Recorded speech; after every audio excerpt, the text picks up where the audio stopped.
Hello everyone, আসসালামু আলাইকুম। আমি আজকে আপনাদের সামনে খুব সুন্দর সুন্দর মজার মজার ড্রয়িং নিয়ে আসছি। আশা করি আমার সাথে থাকবেন। হাফ সার্কেল দিয়ে কিভাবে একটা আমব্রেলা আঁকা যায়। হাফ সার্কেল দিয়ে আমি মাঝামাঝি সোজা করে একটা দাগ দিব, দেন দুই পাশে আমি মাঝামাঝিতে বিন্দু দিয়ে নিব দুইটা। তারপরে সুন্দর করে এই পাশে দুইটা হাফ সার্কেল দিব, আবার ওই পাশে দুইটা সার্কেলের মতো ঘুরিয়ে দিব।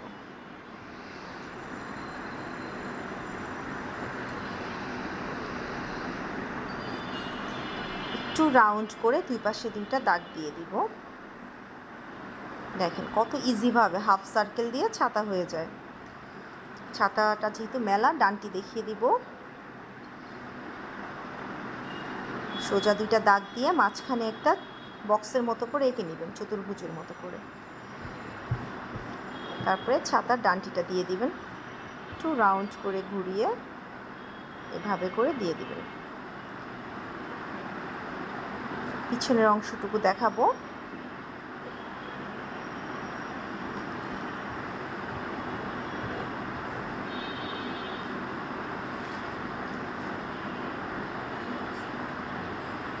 এভাবে গোল গোল করে দিয়ে দিবেন। আপনাদের কাছে যদি ভালো লেগে থাকে